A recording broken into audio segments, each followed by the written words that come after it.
com esse carro é interessante, como ela começou na verdade, porque quando eu decidi com meu irmão comprar, né, um carro antigo, a gente discutiu bastante, né, a respeito, né, o que seria mais legal, mais divertido.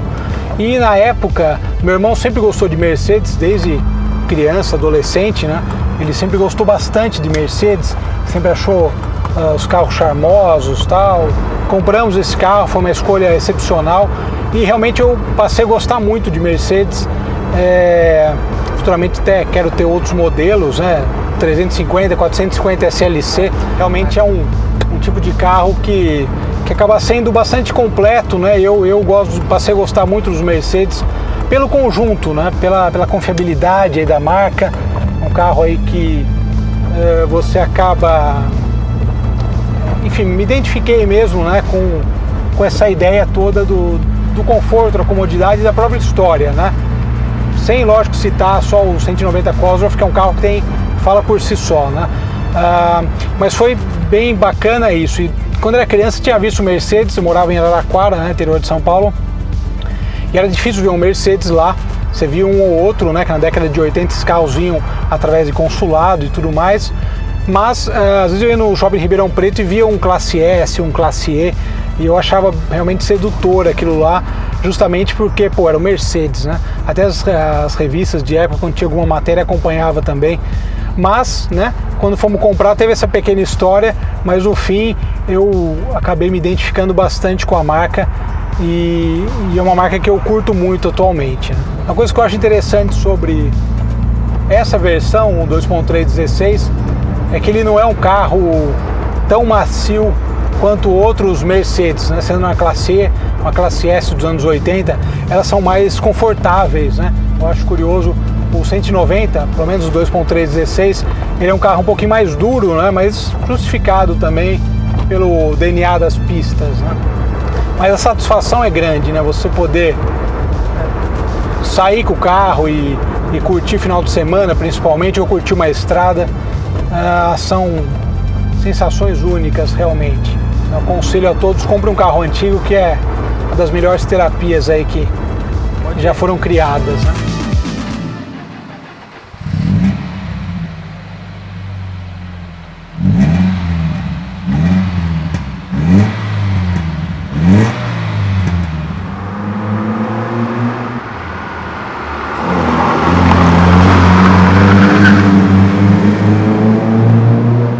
No fim da década de 70, a Mercedes-Benz assistiu o BMW Série 3 e o Audi 80 de segunda geração engolirem uma enorme fatia do mercado. E eles não tinham nenhum carro para responder à altura naquela fatia bem específica de mercado. Eles precisavam de um sedã executivo mais compacto que o W123 e não tinham nada até então. Geralmente a Mercedes guarda os maiores orçamentos e tecnologias para o seu grande carro-chefe, o Classe S, mas naquele glorioso setembro de 82 aconteceu uma exceção. Esse aqui é o W201, o fruto de um desenvolvimento de 770 milhões de dólares mais ou menos, que envolveu até a criação de uma planta nova em Bremen. Um carro que trouxe uma série de tecnologias muito importantes para a marca na época, trouxe uma plataforma nova, muito mais leve, muito mais rígida, uma suspensão traseira independente, multibraços e um coeficiente aerodinâmico bastante surpreendente, porque quando a gente olha essa silhueta você não imagina que ele tem um coeficiente de penetração de 0,33. É um carro que conseguiu conciliar então uma série de modernidades relacionadas à eficiência de energética, né? Um carro mais leve, mais compacto, mais prático, ao mesmo tempo mantendo os valores tradicionais da Mercedes, over-engineering, né? Superdimensionamento de componentes e todo o refino. Mas quando a gente pensa em 190e e um entusiasta, não é exatamente em economia de combustível e praticidade que a gente está pensando. Deutsche Tourenwagen Meisterschaft, DTM ou simplesmente Campeonato Alemão de Turismo. Você consegue imaginar esse campeonato tendo a mesma graça sem esse carro aqui aliando no grid? Eu não consigo. Os fãs do W201 acompanharam a evolução desse carro de perto. Em 85 o carro tinha mais ou menos 240 cavalos, a versão de corrida, e ao longo dos anos ele foi ganhando potência, foi ganhando até deslocamento em meados de 88.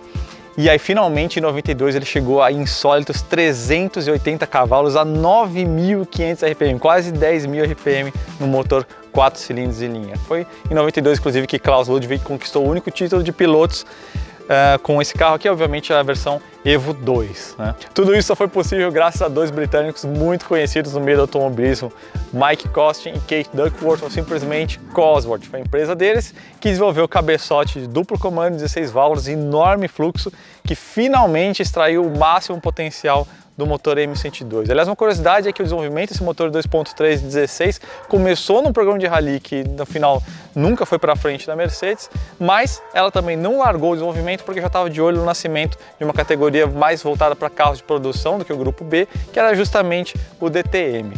Mas uma curiosidade não foi no DTM que esse carro acabou estreando nas pistas, mas sim num 12 de maio de 84, numa prova conhecida como Mercedes Race of Champions. Uma prova que foi muito interessante para três partes em particular.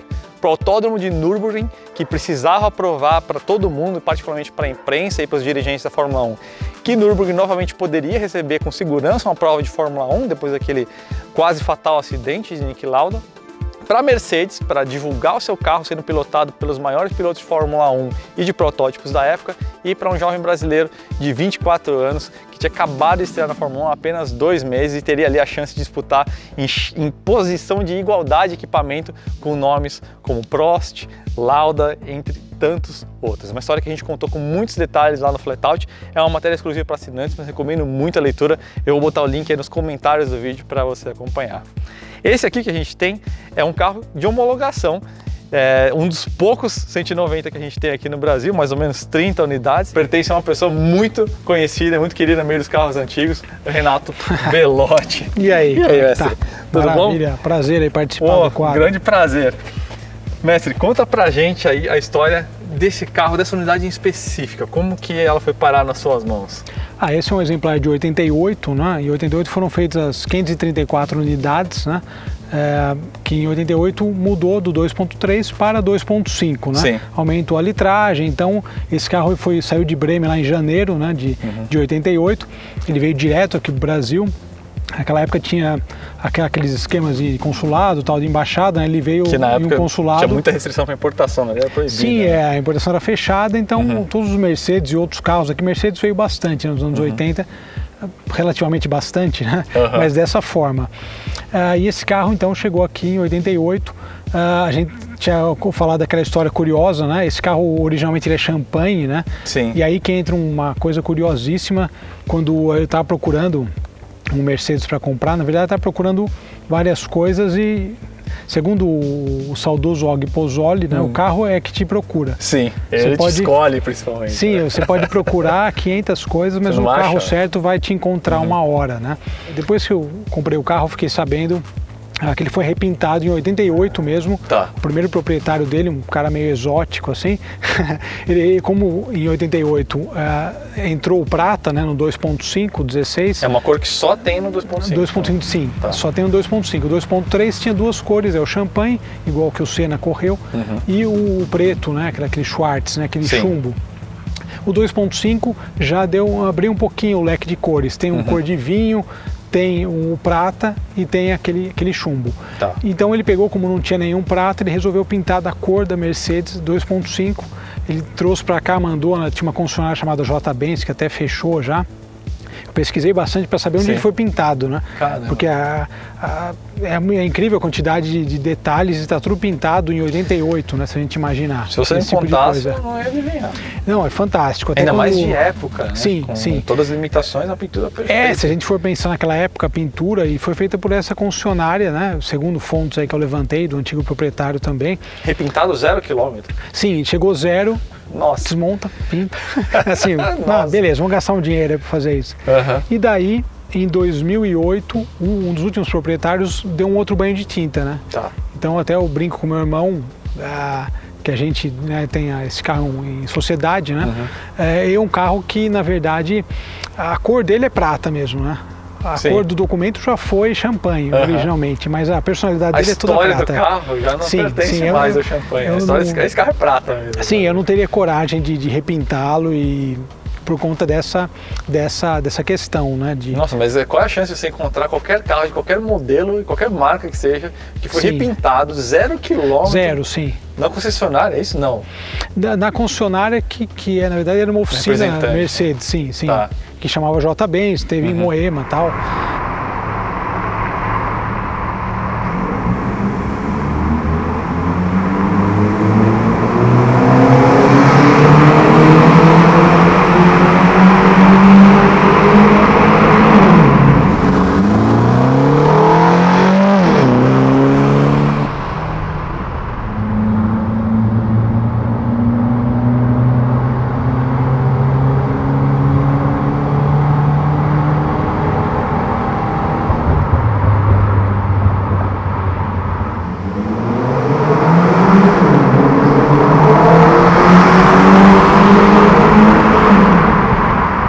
O que é curioso, na verdade, também, aí voltando à minha ligação com o carro, em 2012 ou 2013 eu conheci esse carro, fiz uma matéria com ele lá na garagem. E, bom, enfim, achei o carro legal, né? Um Cosworth automático, né? Que os automáticos surgiram em 85, né? Isso é uma coisa interessante também, né? Muita gente até não sabe que tem Cosworth o 2.316 automático, né? Acho que é só o Getrag que é o câmbio mais legal, assim, né? Primeira invertida. Quem fabrica esse câmbio automático, sabe? Esse não sei, preciso dar uma pesquisada também, mas eu acho que não é a Getrag, né? Porque apesar de eles produzirem automáticos hoje em dia, mas né, acho que na época... Porque esse câmbio, na verdade, uma característica interessante dele é que ele é um câmbio que a Mercedes usava na classe E, na classe S. Sim. Então, a Mercedes tem muito isso, né? Nos anos 80. Né? Muito modular ali. Sim, roda, eles usam roda num modelo, em outro. De furação. Sim. A volante, tem o volante... É o mesmo desenho dele, é maior numa classe, menor em outra. Então, a história curiosa desse carro, além da cor, né, foi que eu conhecia ele, tinha gravado a matéria. Daí, quando a gente começou a procurar, entrei num site classificados, acho que no Mercedes Clube de São Paulo, uma coisa assim, e vi as fotos da matéria, né? Eu liguei para ele, eram umas 9 da noite, eu mandei mensagem e tal. Ele falou, putz, você não quer vir aqui ver o carro agora? Daí a gente foi na casa dele 11 horas, né? A gente saiu de lá 1 da manhã, né? Porque ele tinha outros carros. Quanto tempo depois de filmar o carro isso?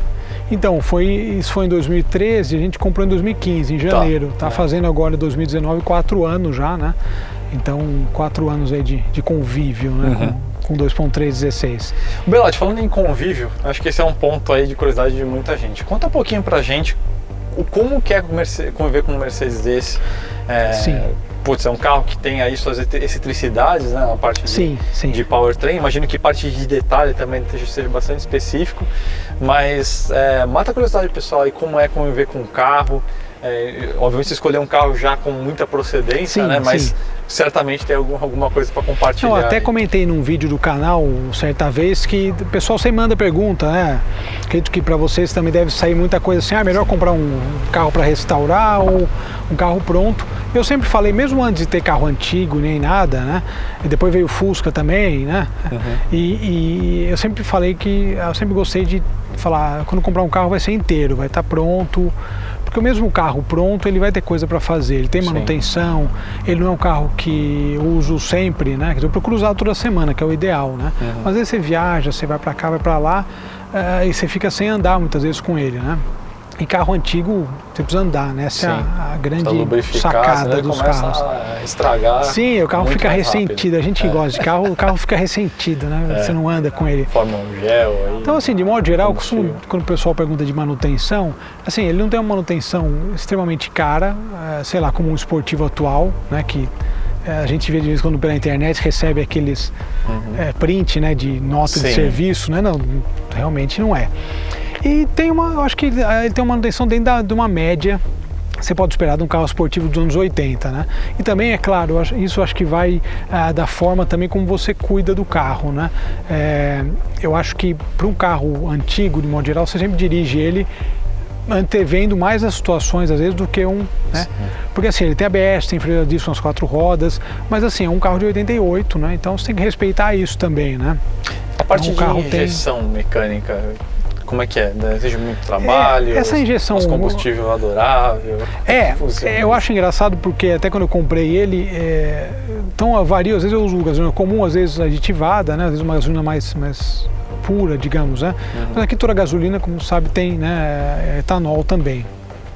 Mas essa injeção KI-Jetronic, ela é uma injeção que equipou todos os Mercedes na década de 80, um pouco de 90 também. A Porsche também usou, enfim, ela é uma injeção mecânica, né? Ela tem membranas, ela tem, você abre, você vê todas as ligações dela. Sim. E ela tem um dosificador que acaba regulando todo esse funcionamento, né? Então, de tempos em tempos, às vezes dá uma travadinha isso para baixo ou para alta, né? Então você precisa chegar no meio termo, né? E como a gente sabe... Então, ela exige uma manutenção periódica.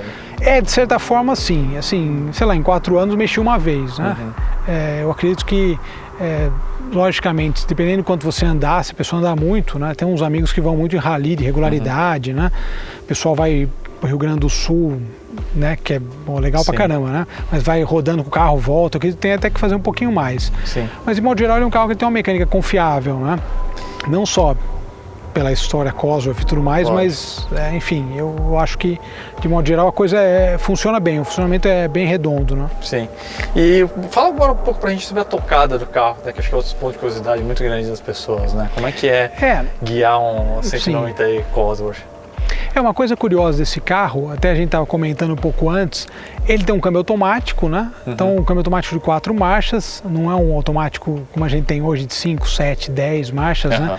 Que aproveita tudo, né? Principalmente os turbos hoje em dia, né? 1.500 giros você já está lá, né? Ele já tem um conversor de torque mais pesadinho, né? Sim, o giro sobe descolado da velocidade do carro. Então assim, ele tem as 4 marchas, um automático, então assim, ele é um câmbio mais conservador.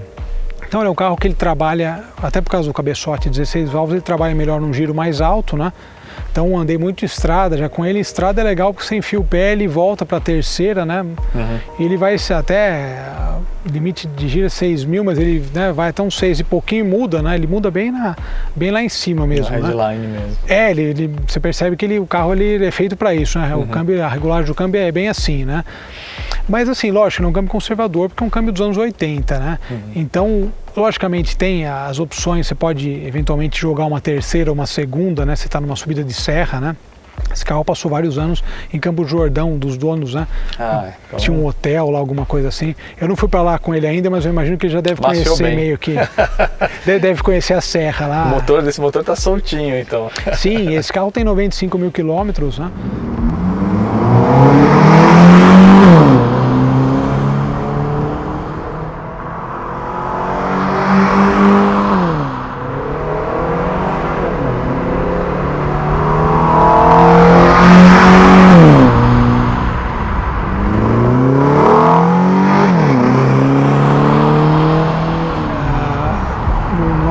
Eu criei um grupo de proprietários Cosworth. Né? Fala mais sobre isso. Você comprou o carro e aí você teve essa iniciativa? Sim, a gente comprou o carro, daí falei, putz, mas seria legal juntar mais gente que tenha, né? Porque eu conhecia já tinha gravado com uma 2.5 16 e chegaram mais ou menos umas 30 unidades, né? De todas, da 2.3 e 2.5. A 2.5 tem umas 5 unidades mais ou menos, entre manual e automática, né?